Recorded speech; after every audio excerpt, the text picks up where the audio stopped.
I'm gonna start a drawing of a toddler, and I was looking through all the papers I normally use. For years and years, I used this Reeves.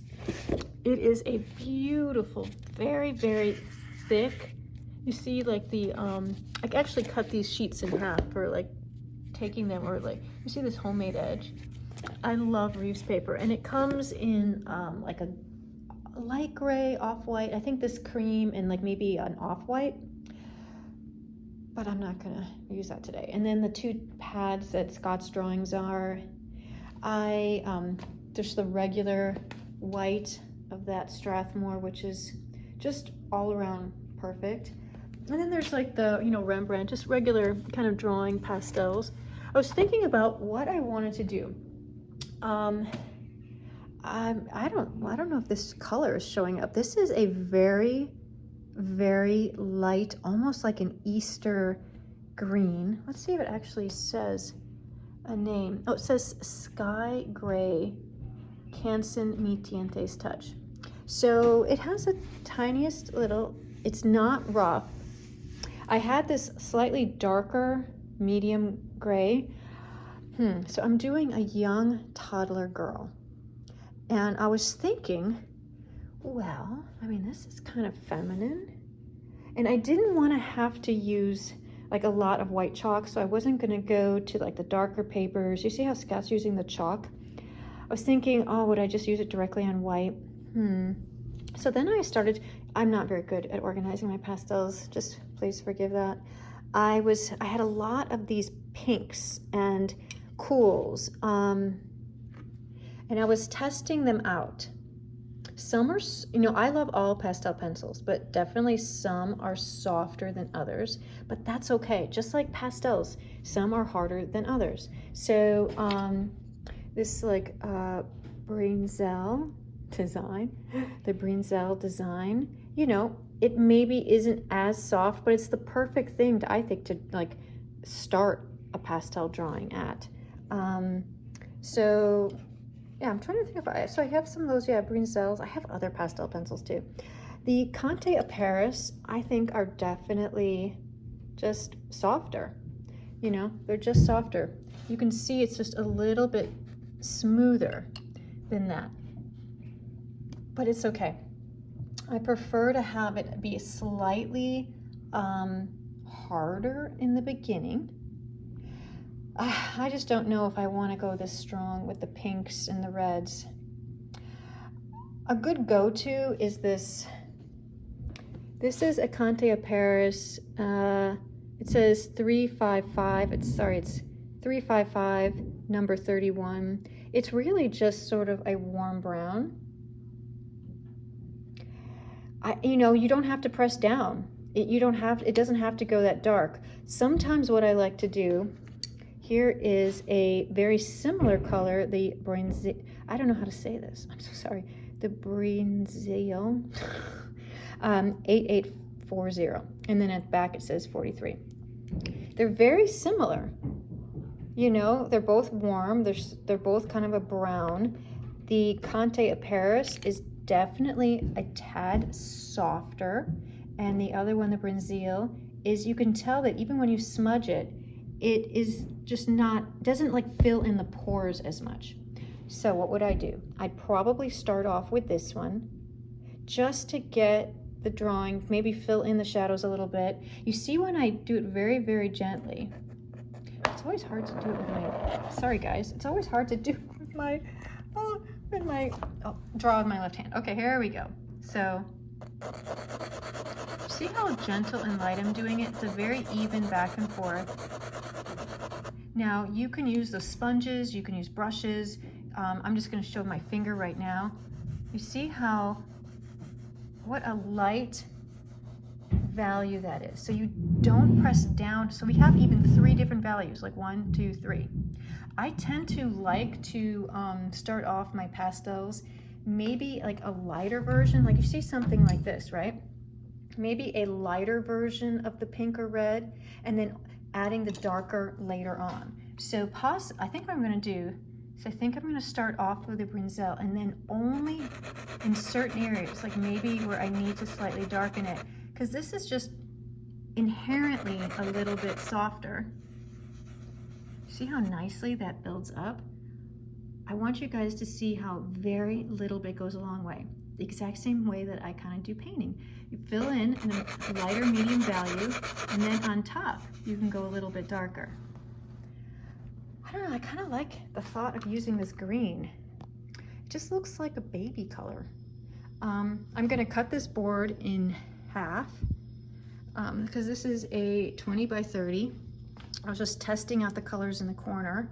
I think actually I'm probably gonna do it sort of like an 11 by 14 or maybe like a 15 by 15 or something. I'm just gonna use this like this side and just for that baby head. I believe that it wasn't infidelity. As someone who's been married a long time with kids and know a lot of people that are in the situation that have divorced their child or got divorced, it is exactly what they're saying. It's like you don't appreciate it.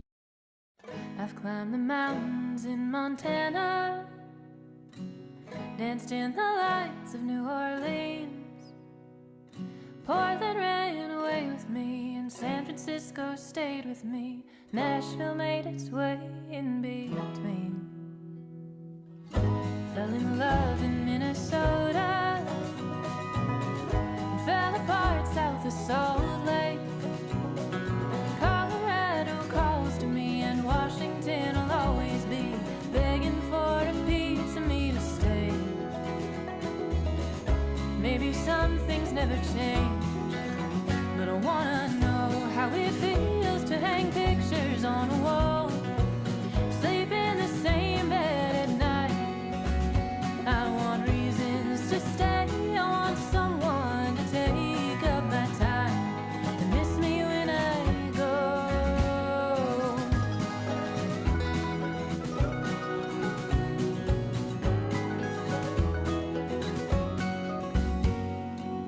I've swam the beaches on the West Coast, climbed the trees of Caroline.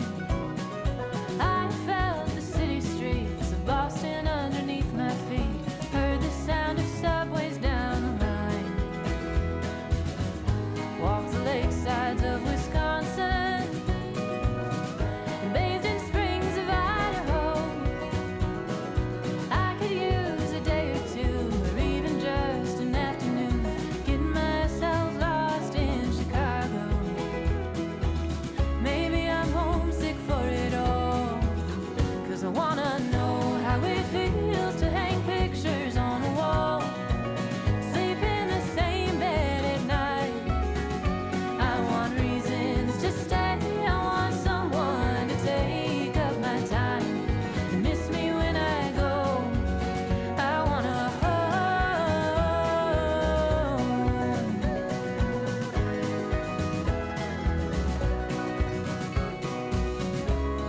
'Cause I have traveled across this country wide, and I feel there must be something more to find.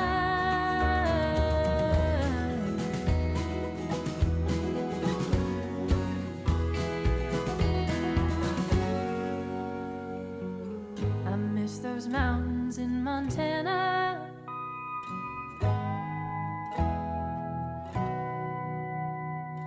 I've wandered long enough to know how good a good thing was. I feel it more the further that I get. So the wheels are pointed west, till I know how it feels to hang pictures on a wall, sleep in the same bed at night. I want reasons to stay, I want someone to take up my time, miss me when I go. I'll find reasons to stay and someone to take up my time. Then I'm not gonna go when I get home.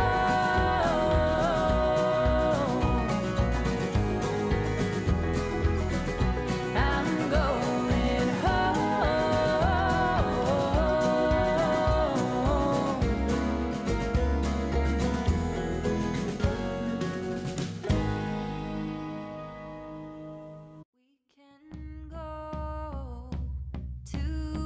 place where even our imperfections can rest safe.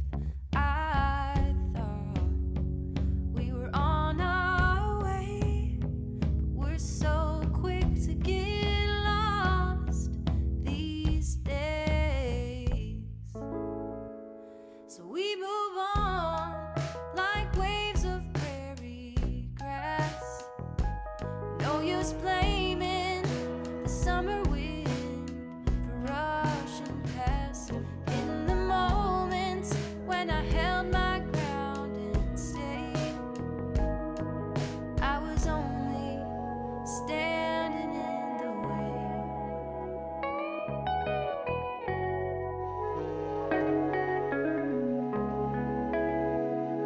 There is a point on the map when it's laying flat. Seems easy to arrive at, but in the world, all the stories I have heard, if you let go, things might circle back. So we move on like waves of prairie grass. No use blaming the summer wind for rushing past. In the moments when I held my ground and stayed, I was only standing in the way. I was only. Sorry for the shadow on my face, but I wear a visor when I work. Now, I'm gonna say halfway through. This is going to be not going to be a completely fully rendered, every detail shown. So I'm going to recap some of the things why I chose them. This kind of, maybe you can tell it has like a little bit of a mint kind of light green, almost, I would say almost like an Easter green. And I thought it kind of looked like it could go in a child's room, right? So I thought, well, this color might be good because the technique that I'm using, meaning keeping a lot of air in the shadows, not going too dark. So you see the photos over here. You can see, maybe just being so far away, you can tell that the shadows are not dark at all. So now the things that I have to think about are how light to keep it, because I can go darker, but I don't want to.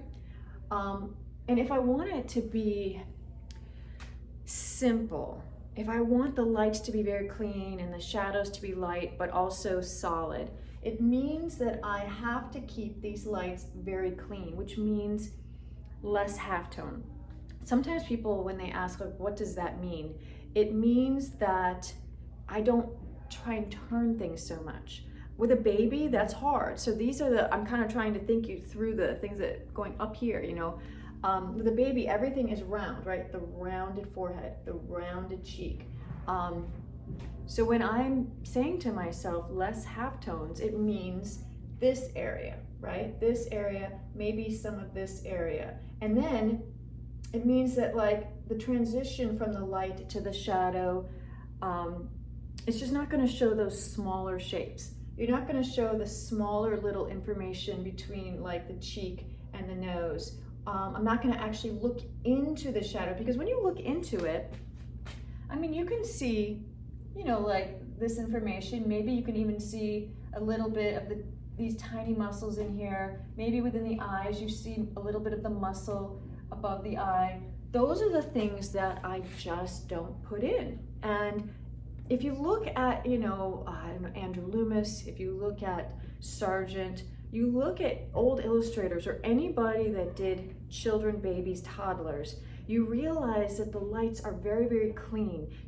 And so these are things that we're trying to teach ourselves, is that we don't have to show so much of the rounding, keeping the lights very simple and clean. The viewer kind of fills it in, and it's actually very refreshing to not have so much information.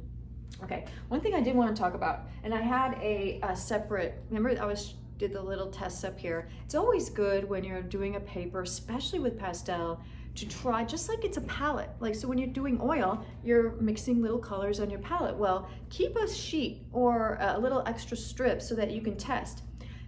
I decided, originally I thought, well, maybe I won't use white or, you know, a lighter pastel at all.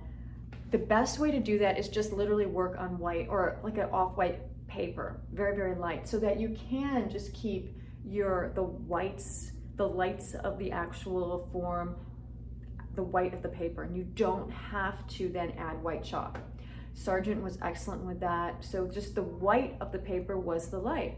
I liked this green, but it's a very light green. When you start to use white chalk, it's tricky, because what happens is people want to put it everywhere. They want to put it in the hair up here, they want to put it in the hair down here. Sometimes they even want to put it into shadow areas. And I'm gonna say, when you're using white chalk, I don't know, this is just a preference, but for me, I like to only keep it in the light planes and have the halftones be the transition of the paper. So that's why it's so important what paper you work on. Do you work on a value 5 gray? Or do you work on a value, I mean, I'm gonna say this could be like value 2, 2.5, right?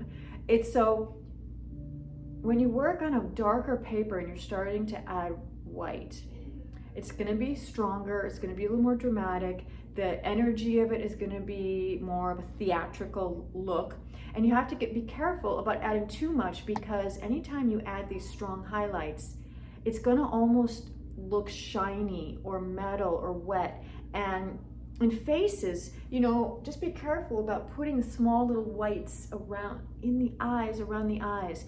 It's a hierarchy. So I decided I am gonna put a little bit of a chalk, very simple. First, I have to make sure that I clean up knead erasure, and I clean up anywhere that I am gonna put the chalk, because this tone is going to be a step. So we have the airiness of the shadow, but then this green is going to be the halftone. So that means I'm not gonna just completely fill it in. It's not gonna be very graphic. I want it to look like it turns. Okay, so in here, you can probably see that there's a slight difference. Now, when you're using hard or soft pastel, I had 2 different kinds of pastel pencils, similar, not the exact same, but similar colors. You see how the Conte of Paris is definitely a lot softer. The Brinzil is a little bit harder, but you know, that's all just by doing a gentle back and forth. You can always press down both of these with force and get it to be pretty dark. Okay, so I went into my pastels. I do not know what brands these are.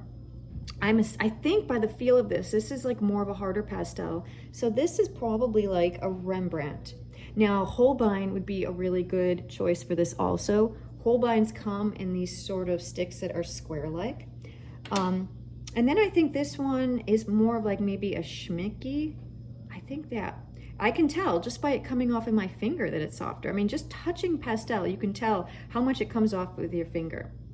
So I just started, this one has the tiniest bit more of a peach, maybe a little snippet of a yellow, meaning it's more peachy, where this one is more pink, it has a little bit more red. Although right next to each other, they're very, very difficult to tell. So that's why you have to test it out. Now against this green, it's gonna look warmer. So I tested out this one, and just it's like a little bit harder. So you see the stroke a little bit more. You know, you see it, which is nice. Sometimes you kind of like it, you like being able to see the stroke. But if you just go back and forth very, very, very gently, and you see how, actually my fingers are kind of resting against the paper because I'm controlling the pressure. It's a gentle, gentle, gentle back and forth. And if I use my finger, yeah, I mean, I can fill it in. So if you just, it's like glazing almost. If you just kind of keep adding a little bit, you can get a pretty solid without it being super, super duper heavy. Now, the Schmicky, the pinker one, is like the Conte of Paris. It is just a little bit softer. And so not only am I testing these out to see if I like the pinker version, or the little bit of the creamer, the little bit of the peachier. See how this really does. You don't need a lot at all. It almost like, yeah, it looks like a chalk in a way because it's so ghostly.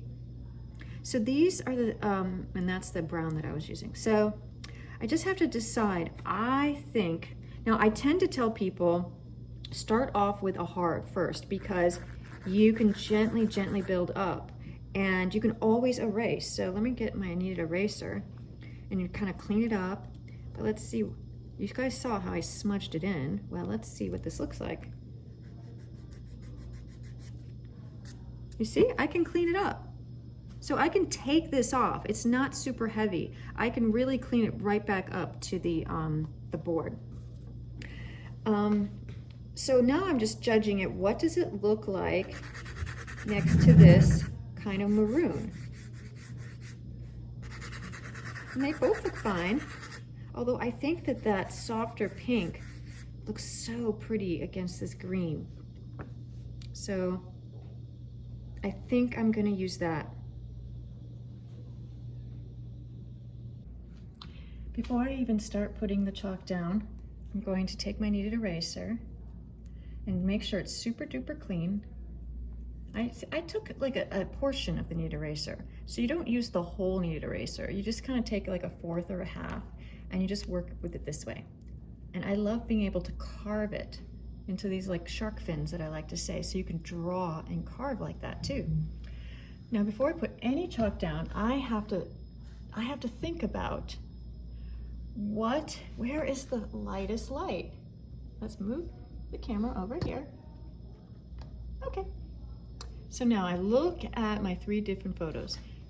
The light is coming from above. So that means just on the top of the cheek and the nose, just on the top of the hair. So, and where do I want people to look? Now, the top of the hair will definitely get some chalk, but the strongest light and dark pattern is right here because we have the outline of that shadow. Even though the shadow isn't too dark, just creating a border, people will be able to see and understand that we don't have to go super dark. So I'm just going to take this kneaded eraser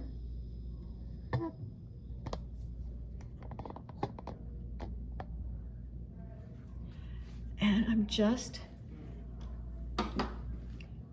going to go and I'm just going to really say, take my shark fin, and I used the pastel so gently. I was building up slowly. And I really, I'm still gonna go back in here and do a little bit of the eyes, but gosh, you know, the eyes are in shadow. So I had to be very careful about completely outlining them, going super duper dark. I wanna put some of this chalk down first because I think of this as a painting and not just a copy of a photograph. So you see how I'm cleaning up. I kind of rubbed some of this so there was a little bit of tone, but I'm gonna go back and make sure, because I decided to put some pastel for my lights, I have to now go back and I have to go back and pick up, because I don't want to put the chalk. I want to use this tone of this paper. It's weird, just cleaning this up. Now it looks lighter than that. It's all an illusion. It's an illusion. I mean, it's fascinating. The more you learn about light, how things are illusions. See, I'm taking my little shark fin and I don't have a hard edge on that lip, but if you smudge, see, if I just smudge, see how I just smudged? So now that lip edge is incredibly soft. A great way, instead of outlining the lip, my nails always get so disgusting from pastel, but whatever. So, okay, I'm trying to create a shark fin that's the size that I want. So you see how it's just big enough so that I can draw this little light. So I kind of walk down that shadow pattern and then it kind of comes over here, and then she has a cute little light right there. I just heard the term Cupid bow. So the Cupid bow right above that lip. And then I can see now, I just take my eraser and I carve this down like this. It creates the illusion of an edge without drawing that edge. And so now that edge isn't as harsh as if I took a line and like filled it in. So that's sometimes how you would soften an edge, is that you might smudge it above it and then carve. So this is what I call like positive and negative drawing. I'm using mass. I'm using one value next to the other instead of using a line. Okay, I'm gonna soften it just right there. But I wanted that harder, a little bit of that harder edge right there. And so you keep noodling your shark fin. And now I'm just walking up and seeing where do I clean up the side of the nose. There is a little bit of like turning and information. For now, I'm going to be as graphic and as clean as possible, because I always feel like if you need to, it's easier to go from your extremes. It's just me, but I can figure out what's exactly my shadow, what's exactly my light, and kind of just not looking into the halftones that much, because if I need to go in here and just show a baby halftone, a little bit of a halftone, that's not that hard to do with like a paper towel, like Viva, or a little brush, or, so see how I'm gonna show, okay, where does this light come? See, I do a vertical. Because sometimes as we draw, we might get a little bit too soft of an edge. The main thing to learn about this demo is using the tone of the paper, understanding it before you even start. We all sometimes make mistakes and choose a paper that we're like, God, I wish I hadn't. I wish I'd gone something different, but that's all right. You can always do it again. Okay, so you can see now a very distinct shadow edge and kind of coming up to the top of that lip. Nothing in here. Nothing in there will I bring white or even my eraser. Okay, so now you see kind of where that light of the eyebrow is. See that vertical? See where it comes to the side of the nose? That's what I do, is I kind of take a vertical, and this distance is now easier for me to judge. Now I go to that, I walk over, and then I go vertical. It's all about using like alignment. You kind of try and get something that you will say is correct, and then you do horizontal, you do vertical, you do little jumps, these little shapes, these little jump shapes. And the wider the shark fin, you can use a paper towel too. Sometimes I tell people, try taking off material with a Viva paper towel. Every surface is a little bit different, but Viva paper towel can be very gentle. Okay, see how the thinner and the wider, the floppier, the more gentle. So you see how I can kind of make it really, really thin, really, really gentle, and I can just sort of almost like drag it. So it's not severe at all. So I do see a slight tone there, but I don't want to go completely white of the paper. It's all, sometimes it's hard, variations, and especially because a baby turns so much. Oh my gosh, craziness. Babies are hard, so just using this thinner, I'm gonna have to really figure out the top of her head since I don't see it on the photo. Even this little light right here, I'm just gonna show it to you, but I might probably draw over it. But as a, see, I take it very, very, very thin. You can even squish it out a little bit so it gets very long. And this little bit of light, like that comes over, let me see this little bit of light right here? Right there, that kind of comes over that eye. So I have to put a solid value underneath. Smaller shapes, you paint over bigger shapes. So that's important about hair. Don't draw around these little light shapes. So I might just, see if I just kind of, as long as it's very floppy. See, as long as it's very thin and floppy, it doesn't take off too much. It's the pressure I'm using. And like I said, I'm not positive how much I'm gonna do over here, but that was just a lesson to kind of put a little bit of a tone. And when you do hair, you just kind of have 1 or 2 strokes. 1 or 2 strokes tells people there's hair, and you just don't need to say much more.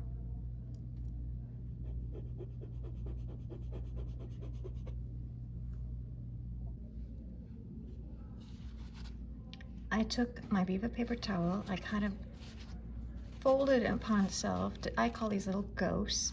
And I just want to show you, I mean, you can use your finger, you can try a brush. There's all different ways of doing it. What I want to do is kind of build it up slowly. And so I want you to see how I'm kind of just like doing little circles. Very, very gently. It's skirting because I don't want to take this away. I'm just sort of filling it in, I'm ghosting it in to see how much more, because this then becomes almost a flattened light, and then I can put a few strokes of that pastel on top of it, and maybe even clean up some of these areas with my kneaded eraser if it kind of softens too much in certain areas, and then still have some of that green showing through.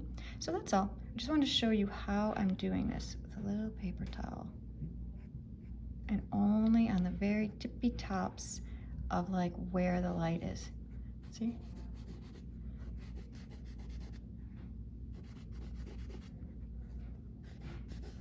I really have to be careful about putting a lot of pastel up here because the baby is very, very blonde. I might even take some of my paper towel and just sort of even take some of this off a little bit. Don't want any real dark areas up here, especially towards the top of the head. I am below a guitar shop, a flower shop, and I think some kind of bookseller. So every now and then when I'm filming, I get so much freaking noise, but you know, you just have to laugh. Anyways, so that is how I'm kind of gonna build up. I'm not putting any pink over here. I might even have to soften that a little bit. Just slowly building it up, adding that. I don't know if I'm gonna add any to the white of the shirt. So, you know, you just add a little bit, you think about it, add a little bit, you think about it. I'm gonna turn it upside down also to get the alignment.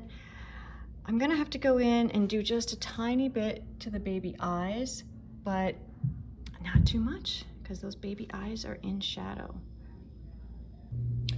I decided to use this pan pastel, which is very similar enough to the color that I'm using. This is red iron oxide extra dark, and I tested it out on my little test paper, and I decided to use this brush. So this is a Rosemary & Co. Ivory Dagger, so it's synthetic. So yeah, so it's a synthetic, so I'm just kind of taking some. I mean, I hope this works. But I felt like, I turned it upside down, I just felt like the white of her hair, I just needed a little bit of drama. So I'm just kind of brushing it on. And I think I'm just gonna do it a little bit towards the top. I'm not gonna have it go down at the bottom. It's just gonna look a little bit like a vignette. I really just want it so that I can have her hair look blonde and allow the rest of her face to be kind of high-key, you know, so I don't go dark. Because I was noticing I was trying to go in here and kind of get darker, and I'm like, I don't want to do that. So let's put a darker background and let's create the drama that way. So I started to use this stuff, and I was using the brush, and then I started to use this sponge that comes with it, and it started to get a little bit maybe away from, anyways, I thought I was experimenting and I was being very painterly. So I've decided that I'm going to try and do my Reeves paper, because this is a little bit sanded and it just works a little bit differently. So I want to do two so that I feel good that if one of them will come out. I'll show you how they both turn out at the end, but I started this one. I've always felt a little bit more comfortable with Reeves because the pastel, it like grabs onto it. It's like paper, whereas this this stuff, you know, you can use that and that's good, and the brush. I'm still trying to figure it out. And since this is a gift, I'm gonna do 2 and choose the best one.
This is my block-in for the second one.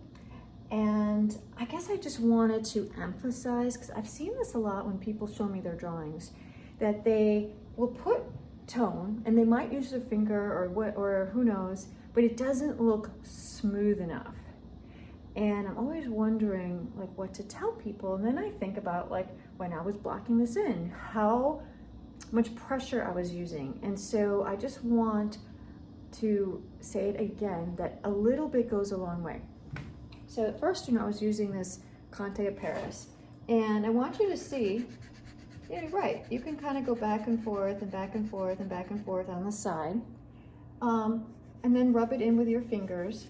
But using a hard pastel pencil like this can take a long time. So then I go to, you can get the Conte of Paris sticks that are the exact same color. I might have them somewhere, I don't know where they are. So then you can get the new pastels, or you know, these little Cretacolor sticks.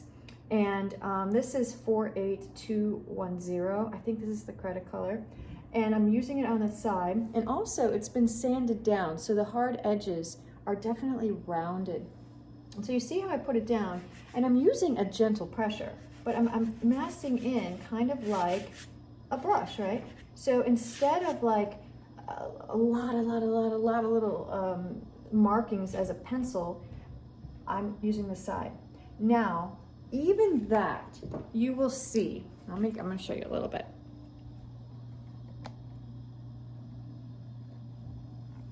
You will see that it doesn't blend in completely just by doing it like that. And I could use my finger.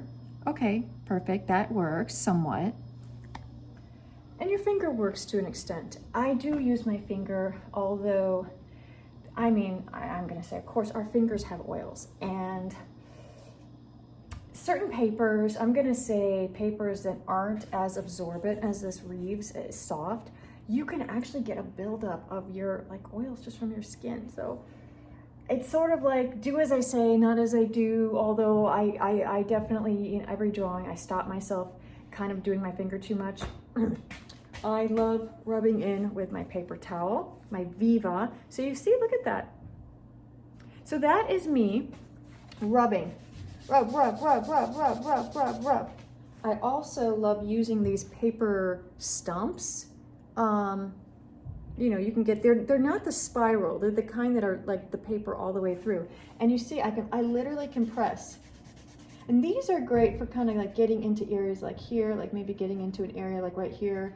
See how I can go round and round and round, can go up and down. And I keep just doing it. This paper can take a lot. And I think that's probably why I gravitate towards it. But I really want you to see how I go all the way through. So this is kind of like what you call drawing or painting through a shape, meaning the tone over here through, because you can see it goes all the way through. So I'm going to put that stain or ghost image. And honestly, just even stuff from here, I can create, like, see? Look, just by rubbing it, then this can become a tool. So just want you to see, that's what I did, going through the eyes. If you use a hard pencil and you're kind of drawing out some shapes, but you use this paper towel to go through it, it doesn't actually lift it up. It doesn't disappear some of this ghostly drawing underneath. So I just wanted to really reiterate. See how I'm doing this? I almost feel like I'm scrubbing a floor because this paper can take so much. And I don't know, I think that's why I like it. And sometimes people are like, well, how do you get those soft edges? This, all right? And then needed eraser.